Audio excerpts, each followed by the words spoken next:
Les rencontres d'options, la revue de l'UGICT CGT, Clément Olivier. Bonjour ou rebonjour à toutes et à tous, bienvenue dans ce troisième volet des rencontres de la revue Options organisée par l'UGICT CGT.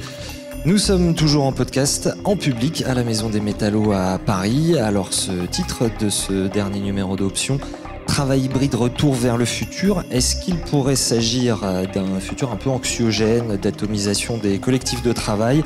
Quel rapport aussi de coopération entre collègues quand on n'est pas à côté? Quel rapport avec les managers, mais aussi quelle modalité de l'action syndicale quand on est moins en contact avec ses collègues? Pour nous éclairer, Marie Benedetto Meyer, bonjour. Bonjour. Sociologue, maîtresse de conférences à l'Université de technologie de Troyes, mais vous êtes en détachement à la DARES. À vos côtés, Caroline Diard, bonjour. Bonjour. Docteur en sciences de gestion, enseignante-chercheuse à l'École supérieure de commerce d'Amiens. Et je précise que vous êtes membre de ce fameux conseil scientifique de l'Observatoire du télétravail que l'UGICT CGT lance ces jours-ci. Et puis du côté syndical, justement, bonjour Mathieu Trubert. Bonjour. Copilote du collectif numérique de l'UGICT CGT et dirigeant de l'UFICT CGT Métallurgie. Alors une chose qui s'est produite avec l'augmentation du télétravail, c'est la difficulté, Marie Benedetto Meyer, pour les managers de proximité de jouer leur rôle. Peut-être qu'il faut tout simplement d'abord nous rappeler, peut-être que certains d'entre nous ne savent pas exactement ce que c'est qu'un manager de proximité, et puis nous dire pourquoi la période a été aussi rude pour eux. Vous écrivez dans ce numéro d'Options qu'ils ont été en première ligne, alors qu'il y a quelques années, beaucoup s'interrogeaient sur leur utilité même. Alors un manager de proximité, c'est vraiment le responsable de premier niveau, le responsable d'équipe, on dirait le N+1 dans certaines entreprises, et c'est celui qui est en prise avec ces fameux collectifs de travail. Alors pourquoi est-ce que je dis qu'ils ont été en première ligne et qu'ils étaient un petit peu malmenés? Parce qu'on a alors encore une fois, comme ça a été dit plusieurs fois, le télétravail, il s'inscrit dans la durée, et il vient pas tout chambouler, il arrive dans une période de transformation où il y a des discours très forts depuis de nombreuses années sur des nouvelles formes d'organisation du travail et sur des interrogations sur la posture managériale. Ça fait longtemps que on s'interroge sur ce que vont devenir les managers dans des organisations de plus en plus flexibles, dans des organisations qui fonctionnent par projet, avec beaucoup de transversalité. Et on a beaucoup parlé d'entreprises qui se libéraient, qui se séparaient de leur chef de premier niveau, parce que finalement, on arrive à s'auto-organiser, on arrive à fonctionner un peu différemment. La figure du petit chef qui serait d'un autre âge. Exactement. Le manager de proximité, il doit toujours naviguer entre deux figures, celle du petit chef, en effet, du petit contrôleur, du contremaître, qui contrôle. On va reparler de cette question du contrôle à distance. Et puis la figure à l'inverse du manager désincarné qui est perdu dans ses tableaux Excel à faire du reporting toute la journée.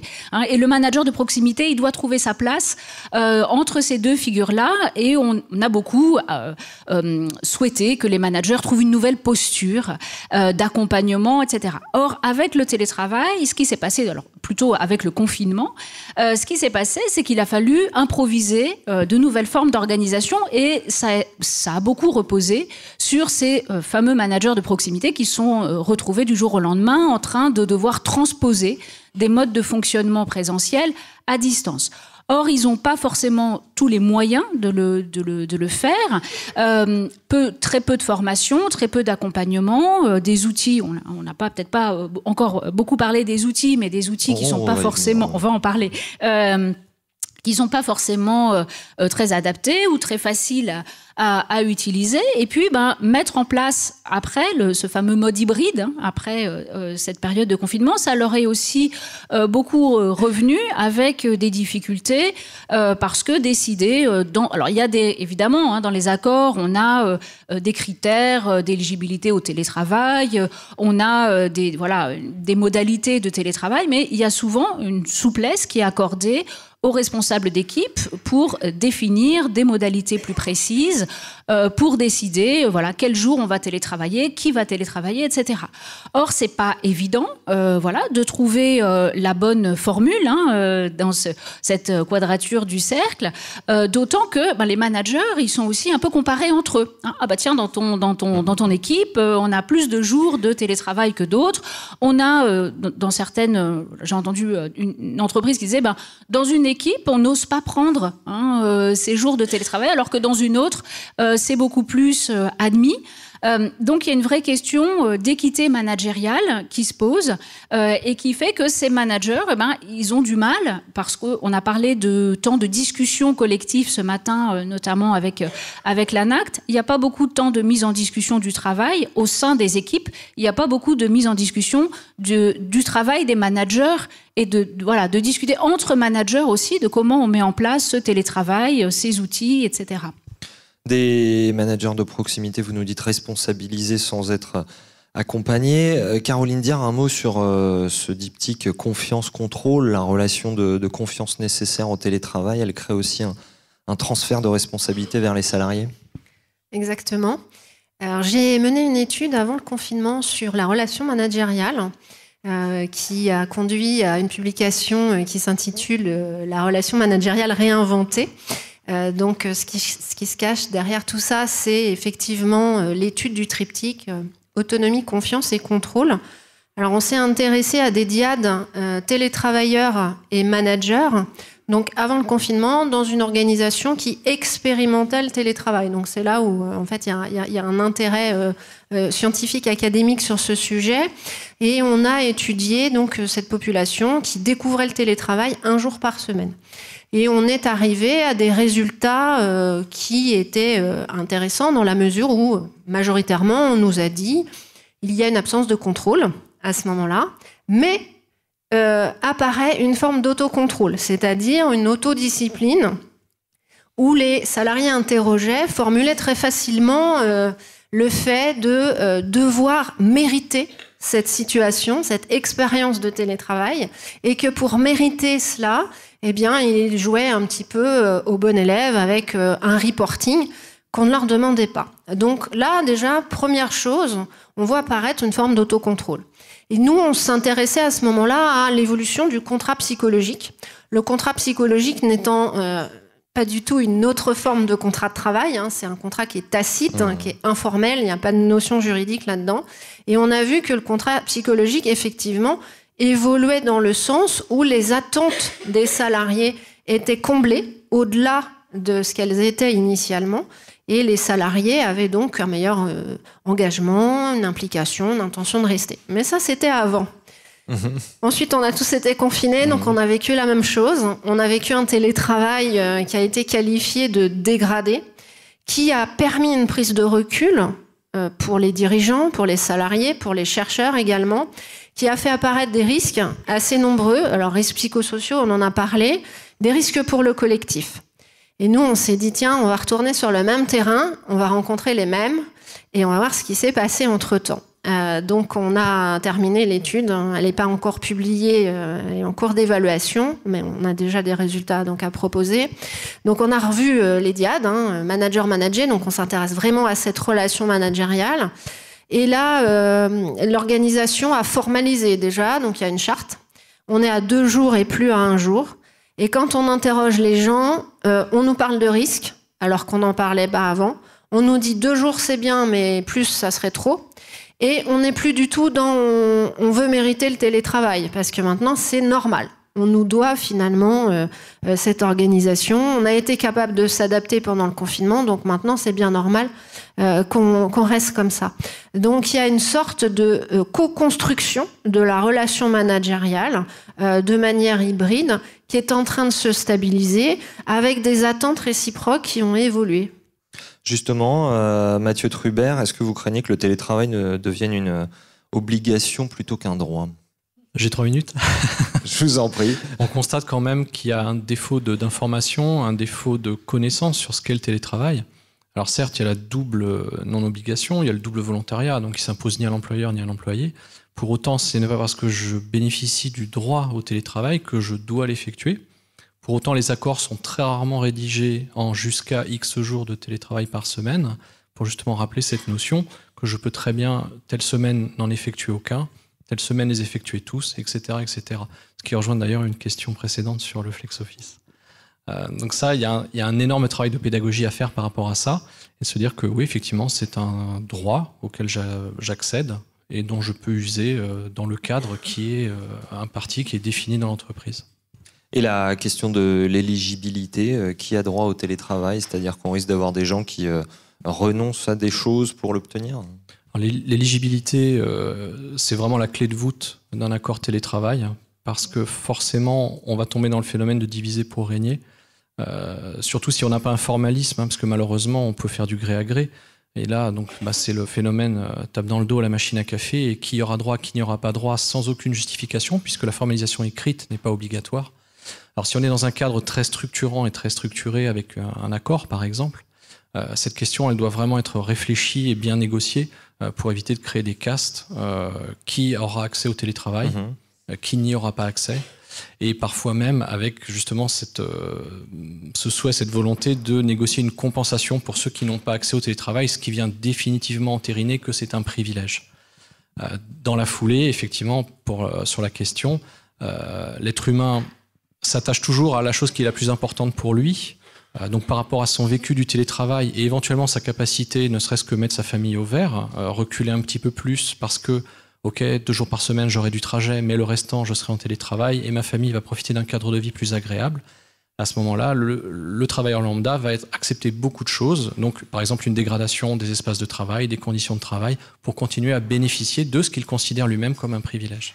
C'est effectivement assez important toujours de distinguer un droit d'un service qu'on vous rend.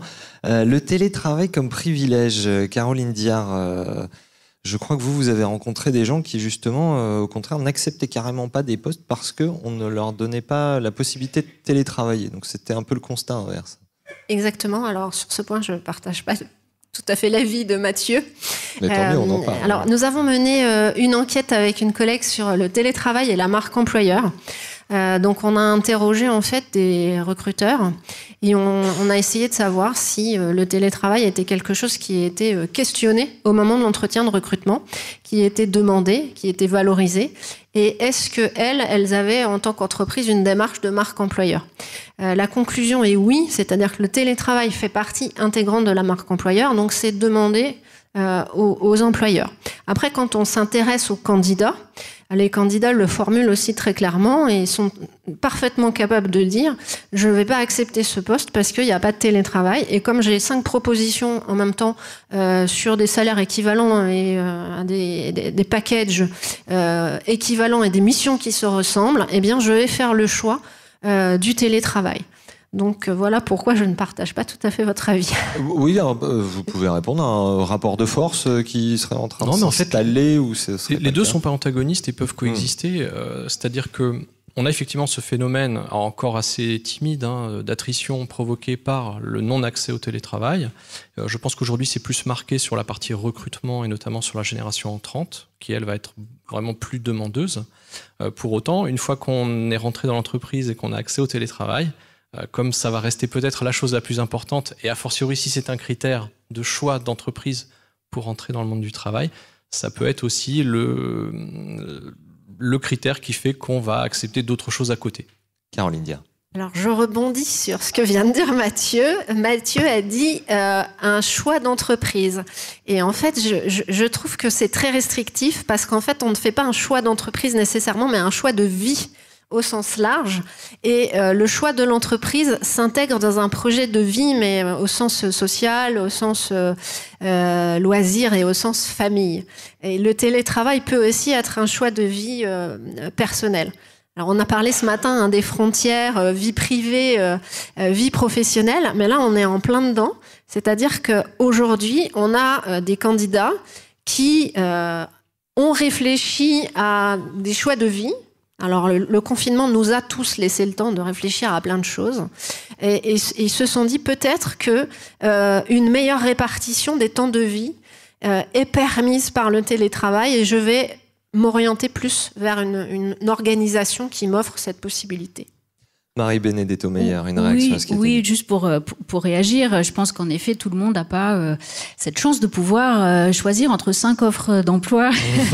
Donc, ça va dépendre, en effet, des rapports de force. Alors, du coup, ça va faire quoi? Ça va faire que le télétravail est encore renforcé, au contraire, dans son statut de privilège, parce que ça reste un truc de cadre, de métier en tension, où on va avancer finalement ce critère-là, et ça finalement renforce ces inégalités pour tous ceux qui n'y ont pas accès ou qui y ont accès encore sous forme de compensation, en disant c'est quelqu'un qui habite loin, c'est quelqu'un qui a des enfants, il y a une grève SNCF, il y a je sais pas quoi, quelque chose qui fait que on va accorder le télétravail, en disant là il y a des circonstances qui font que, et ça existe encore pour tout un tas d'activités.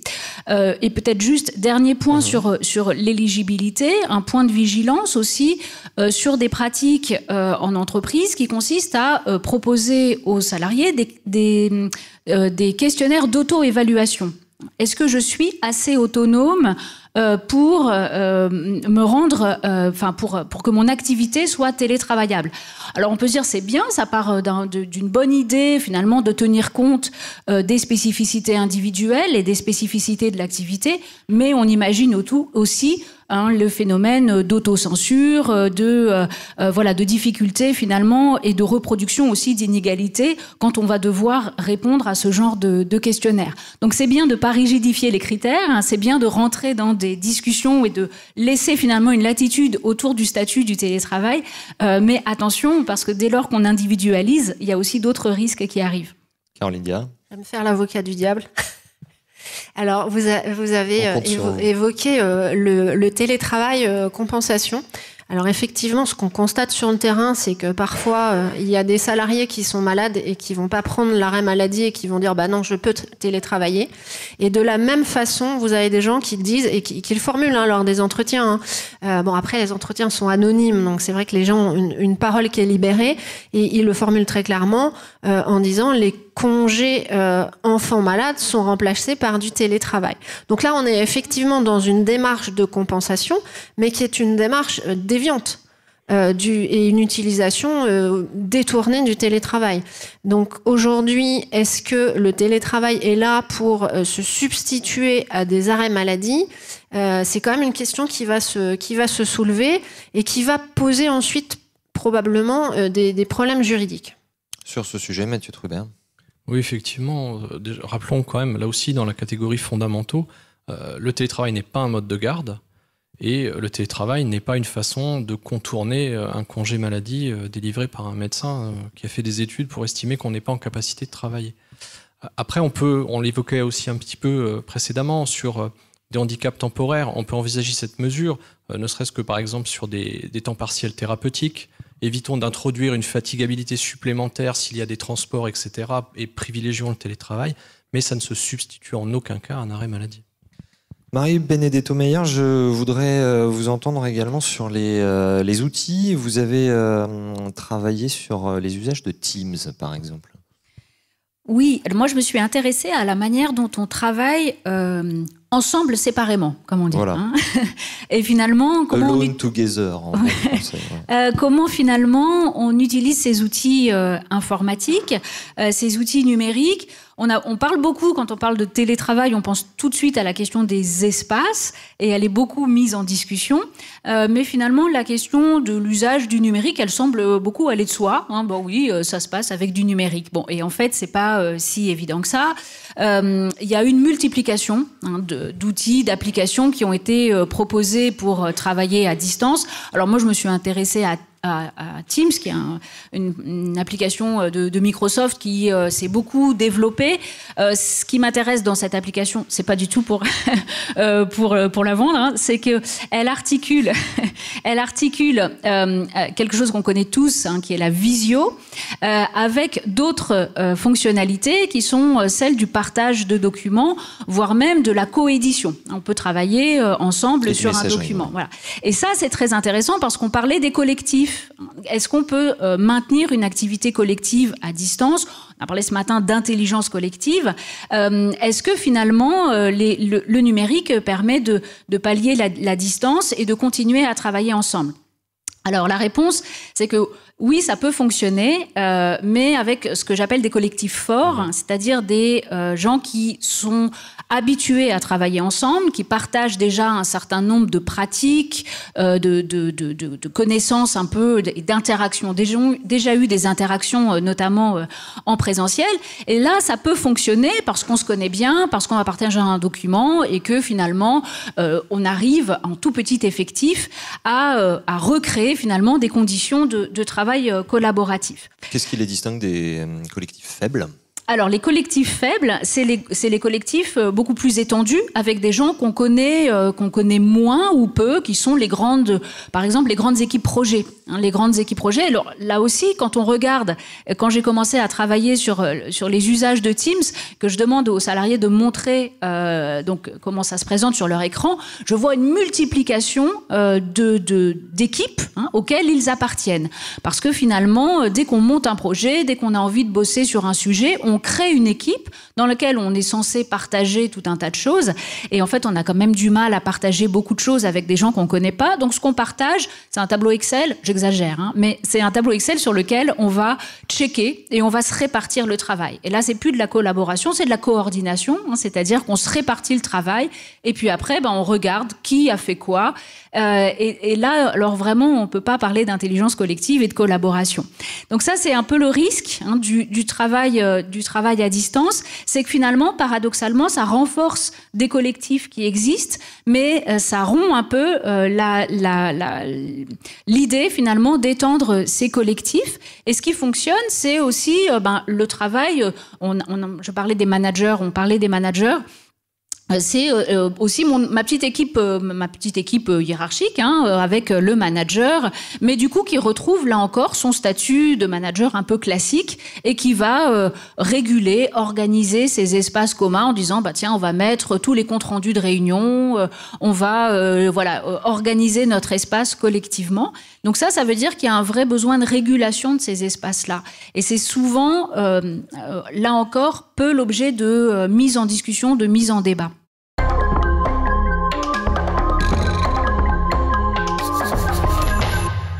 Caroline Diard, une réponse ? Alors simplement pour rebondir sur ce que vient de dire Marie, l'usage de ces technologies, donc visioconférence, Teams ou autres, va soulever le problème de la dichotomie entre le contrôle et la confiance. Parce que partager des documents, ça suppose une relation de confiance. Ça va au-delà de l'autonomie et de la délégation. Et potentiellement, derrière, on peut exercer un contrôle qui pourrait devenir déviant. Alors, puisque vous avez la gentillesse de faire les transitions à ma place, justement, il se trouve que la CNIL a fait plusieurs alertes sur la surveillance des salariés. Caroline Diard.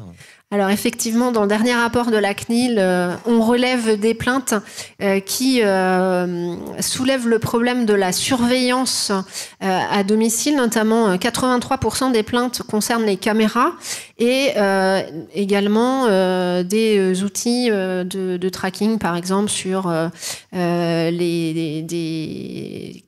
logiciels qui surveillent les frappes, en fait. Donc la CNIL est alertée, on va dire. Les salariés sont conscients que potentiellement on peut les contrôler. Alors, il n'est pas interdit fondamentalement de contrôler un salarié. Je vais évidemment mesurer mes propos parce que le droit encadre très strictement la possibilité de contrôler le salarié. Le salarié est dans une relation de subordination dans le cadre de son contrat de travail. Donc, à ce titre, son employeur peut lui demander de contrôler ses missions, son activité, l'exécution des missions. Alors, contrôler ne veut pas dire fliquer non plus, c'est pas Big Brother. Donc, on ne fait pas ce qu'on veut. Le contrôle doit être légitime, il doit être justifié et proportionné au but recherché. Donc, quand vous commencez à mettre une caméra dans une banque, dans une agence bancaire, vous le faites parce que vous protégez vos salariés d'éventuels truands qui entreraient dans la banque. Mais vous ne le faites pas pour contrôler leur travail. Voilà, donc j'explique un peu le contexte réglementaire qui est un petit peu compliqué, mais qui encadre le contrôle. Mais fondamentalement, un salarié ne peut pas dire « non, mon employeur n'a pas le droit de regard sur mon activité ». Bien sûr que si, il y a un lien de subordination. Et puis dans les outils numériques, c'est toujours comme ça, on laisse toujours une tonne de données derrière nous, donc on voit à quelle heure vous avez mis tel fichier à tel endroit, et ça crée aussi des mécanismes de contrôle ou d'autocontrôle, oui. Alors, il y a une possibilité déguisée, mais je laisserai du coup Marie rebondir dessus. Il y a le système d'horodatage qui, de fait, permet à l'employeur ou à d'autres personnes ayant accès aux données de dire, voilà, telle personne a travaillé à telle heure, a commencé à telle heure, a fini à telle heure. Alors, il y a des plateformes collaboratives qu'on utilise, nous, dans l'enseignement, c'est Moodle ou Blackboard, qui permettent d'horodater pour les étudiants, mais qui horodatent au sens large. Donc, on va pouvoir dire que tout le monde peut être contrôlé. Et sur des outils comme Skype en entreprise, on voit si vous êtes soi-disant actif, pas actif, disponible ou pas disponible. Marie Benedetto, mais... Oui, alors au-delà des aspects réglementaires, c'est vrai que c'est dans les pratiques, on voit des formes d'intériorisation en fait de cette crainte du contrôle, et c'est vrai que ça va se traduire par des formes d'autocontrôle ou parfois de signalisation de soi, c'est-à-dire qu'on voit des formes très différenciées d'appropriation de ces outils-là, et certains en jouent, de laisser plus de messages que d'autres, de se signaler à certaines heures et de jouer évidemment avec les petites vignettes vertes, orange et rouge qui signalent votre disponibilité ou non disponibilité. Donc c'est vrai que ça vient renforcer finalement un certain nombre de pratiques, et il faut être un peu socialisé à tous ces usages-là, ce qui provoque beaucoup de réticence de la part de ceux qui ont peur finalement de trahir malgré eux finalement leur activité. Et c'était ce syndrome du bon élève là aussi. Oui, voilà. Oui, tout à fait. Alors du coup, ça a des effets finalement très différents selon le contexte et l'accompagnement aussi qui est proposé. Mathieu Trubert, en quoi tout ceci transforme les droits syndicaux ? On va revenir au XXe siècle. Les droits syndicaux, c'est distribution de tracts aux entrées-sorties de l'entreprise, aux heures d'entrée-sortie. C'est l'intranet sur lequel personne ne va parce qu'on n'arrive pas à le trouver. Le panneau d'affichage qui est très à l'écart des points de circulation. Aujourd'hui, on est en 2022, tout ça c'est très archaïque, alors à dessein évidemment. Aujourd'hui, il y a encore une très grande faiblesse des textes en France, parce qu'il n'y a pas de volonté derrière. On a peut-être un espoir au niveau européen, l'accord cadre de transformation numérique de juin 2020, qui justement introduit cette notion qu'il serait peut-être temps de mettre à la page la représentation du personnel et le fait syndical en entreprise. Et c'est assez simple à faire, tous les outils sont déjà dans l'entreprise. On va transposer la distribution de tracts par du courriel. On va transposer l'heure d'information syndicale par une réunion en visio avec son logiciel préféré. Et puis, le panneau d'affichage ou l'intranet, ça peut être aussi l'outil de travail coopératif qui fait plus que de la simple visio. Donc, tous les moyens existent. C'est une volonté politique au niveau de l'État. C'est une volonté un peu politique au niveau des entreprises. En tout cas, tout est là, donc il n'y a plus qu'à transposer l'accord européen et c'est parti. Alors, envoyer des mails à ses collègues plutôt que de leur passer des tracts, comment on fait quand de nombreuses entreprises interdisent d'envoyer des mails aux salariés et qu'on n'a tout simplement pas les adresses? Alors, il y a le système D, donc c'est passé par une boîte extérieure, toujours garder la petite formulation qu'on peut s'abonner ou se désabonner, et puis y aller un petit peu au forcing. On peut aussi créer du droit, parfois dans l'unité syndicale, quand il y a un front commun par rapport à cette question-là et que l'entreprise n'osera pas aller à l'encontre. Parfois, il y a aussi une entreprise qui va laisser faire un syndicat et ça crée du droit pour les autres, puisque sinon il y aurait une différence de traitement. Donc il faut biaiser, passer par la bande à l'heure actuelle. C'est pas confortable, c'est pas idéal, et ça fait perdre plus de temps à tout le monde finalement. Est-ce qu'on en a parlé dans les précédents épisodes, est-ce que vous trouvez qu'il y a une ubérisation du travail salarié? Parce que tout ça, finalement, c'est à ça que ça peut mener. Alors, le problème du mot ubérisation, c'est que si on demande à 100 personnes, on va peut-être avoir 80 réponses différentes. Alors, est-ce qu'il y a une individualisation? Oui, clairement. Mais encore une fois, c'est un problème organisationnel.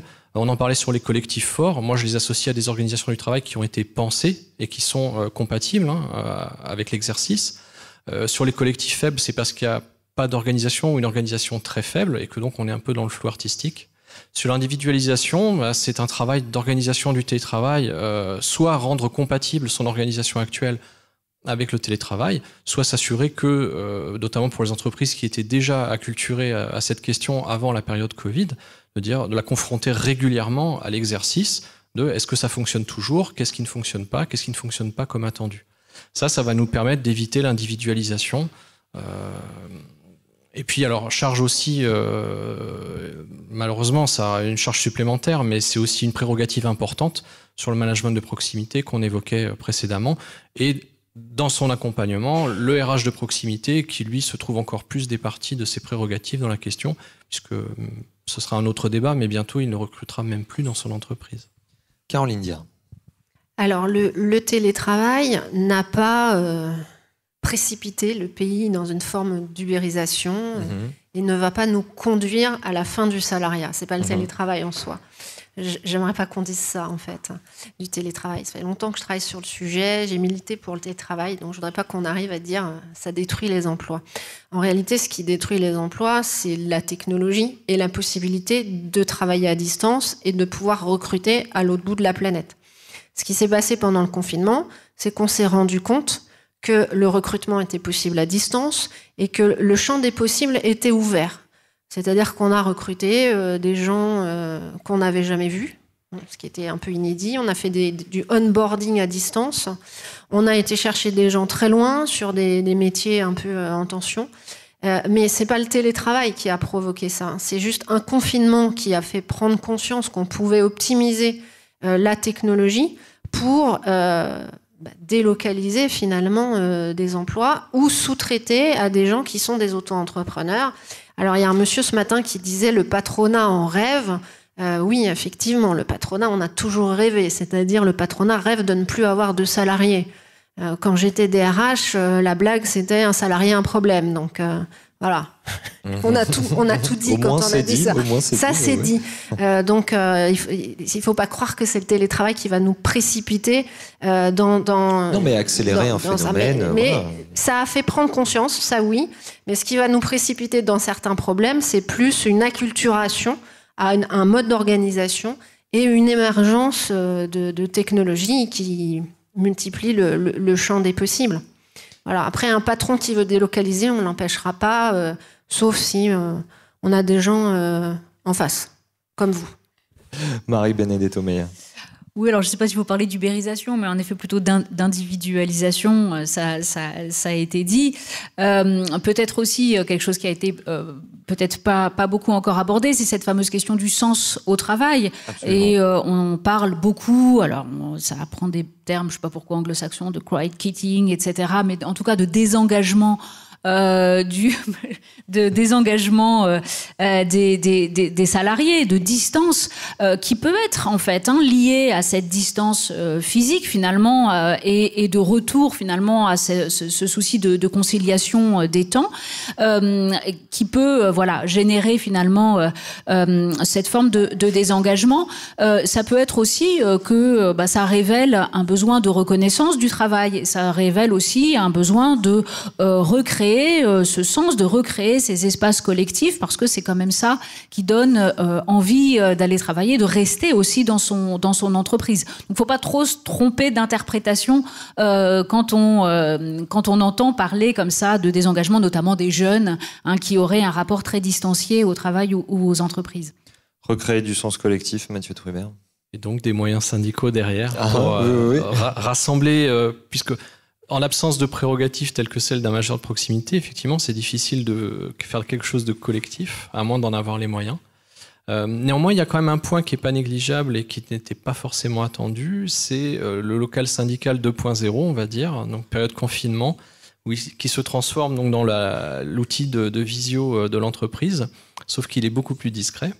Et donc, finalement, les salariés étaient davantage en capacité... par connaissance, par marketing viral, par réseau interposé, de savoir qui contacter et de pouvoir le faire beaucoup plus tranquillement, sans craindre, comme c'est habituellement le cas lorsqu'ils sont très exposés, de rejoindre ce local. Donc il faut essayer de transposer ça dans l'autre sens, peut-être en faire une réciprocité, et ça peut être intéressant. Pardon, juste peut-être pour rebondir là-dessus, j'avais fait une petite étude sur les usages des réseaux sociaux par les différentes confédérations syndicales et les unions locales, etc. C'est vrai que ce qui ressortait, c'était que ça peut créer de la mobilisation. Ça crée en fait une réassurance parce qu'on se retrouve sur des espaces virtuels et moins du développement, parce que clairement c'est plutôt un espace un peu entre soi.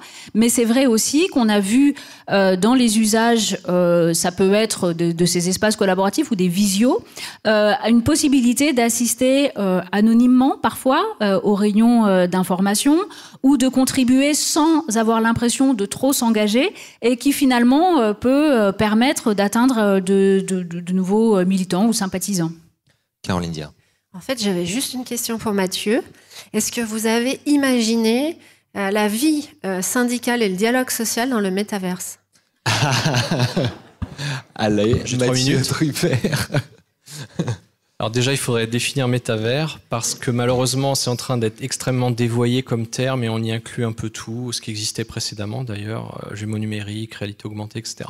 Si on est sur l'univers virtuel, où on est représenté par un avatar et donc dans lequel on doit porter des lunettes en permanence pour y travailler, alors, ça rejoint la question finalement de la surveillance, puisque là, ça se passe entièrement dans un univers numérique, et pas dans une salle matérielle ou un coin sombre d'un couloir très loin de l'ARH. Donc là, si on a peur de la surveillance, n'y entrez tout simplement pas, parce que techniquement, tout y est possible. Sinon... Oui, c'est pas un lieu public, le métavers, ça appartient à une entreprise. Donc, ouais. Oui. Et alors derrière, il y a énormément de questions de droit par rapport à ça. Ouais, très honnêtement, il y a tellement à boire et à manger dans ce concept-là. J'en vois pas l'intérêt. J'ai un camarade qui avait fait une démo technique. Il avait développé un métavers très rapide. On s'y connectait. Donc, on se baladait dans un hall virtuel d'entreprise. Et puis, on allait sur un ordinateur virtuel sur lequel on se connectait via Teams à une réunion réelle Teams. Voilà. Il avait fait ça un peu par provoque, mais c'était très intéressant d'illustrer le concept. C'était métavers. Exactement. Ouais. Alors le monde syndical en métavers, j'espère qu'on y échappera le plus longtemps possible. Ça manque un peu de convivialité quand même. C'est juste une question. Ouais. Honnêtement, j'ai du mal à en penser quoi que ce soit. Dans la salle. Marie Benedetto Meyer, un mot de conclusion. On arrive au bout de cette émission. Un mot de conclusion peut-être pour dire finalement ce que j'ai commencé par dire au début, c'est que vraiment c'est un révélateur, ce mode hybride est vraiment un révélateur des tensions du monde du travail aujourd'hui, de ces nouvelles organisations dont voilà on nous vante les mérites d'année en année et on voit qu'elles sont plutôt génératrices de tensions. Il faut individualiser et faire du collectif, il faut faire de l'horizontal mais garder un esprit d'équipe, etc. Et donc finalement c'est plus un révélateur que véritablement un outil de changement. Caroline Dia. Alors pour un mot de la fin, le télétravail a été révélé au grand public pendant le confinement en mode contraint, en mode dégradé. Donc on a eu une mauvaise opinion du télétravail, c'est en train de changer. On est en train de le pérenniser en mode hybride. Et ce qui est positif, c'est qu'on a pris du recul. On a découvert que le télétravail, c'était plein d'opportunités et d'avantages. Notamment sur les temps de transport, au niveau écologique, pourquoi pas. Enfin, il y a des débats. En tout cas, il y a des débats. Ça a eu le mérite de soulever des réflexions. Et ça a aussi montré qu'il faut être méfiant, que dans toute innovation organisationnelle, il y a des risques. Et on a vu apparaître des risques qui n'étaient pas du tout imaginés avant le confinement, donc notamment sur des risques psychosociaux, l'isolement, mais bien au-delà, la cybersurveillance, c'est un vrai sujet d'actualité. La fraude aussi peut être permise par le télétravail avec des cyberattaques, etc. Donc je pense qu'il faut retenir que...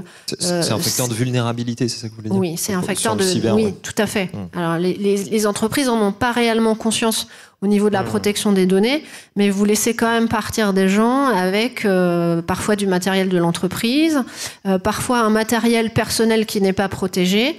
Donc ça, ce sont des risques qui se sont révélés au fil du temps. Donc le télétravail a permis de réfléchir à la relation managériale en général. Voilà, c'est le mot de la fin pour moi. Mathieu Trubert. Il faut Encore une fois, revenir aux fondamentaux, se reposer les mêmes questions qu'on aurait pu se poser bien avant l'avènement du numérique. Quand on introduit une nouvelle technologie, quand on introduit une nouvelle procédure en entreprise, et qu'elle va avoir un impact sur les conditions de travail et la façon dont on travaille, toujours s'interroger quelle est la finalité, pourquoi on met ça en place, à quoi ça répond et à quelle problématique ça va résoudre. Et voilà, se rappeler que c'est pas la faute du télétravail si on en fait n'importe quoi, n'importe comment, et ça va de pair avec le numérique.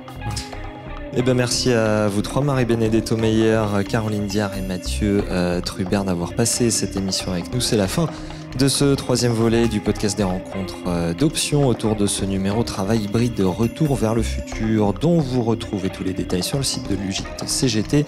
Procurez-vous ce numéro en papier, inscrivez-vous à la newsletter et abonnez-vous, pourquoi pas, à ce podcast. Merci encore à vous, amis auditeurs, et à vous dans le public d'avoir bravé le froid parisien. On espère vous retrouver très bientôt. Salut.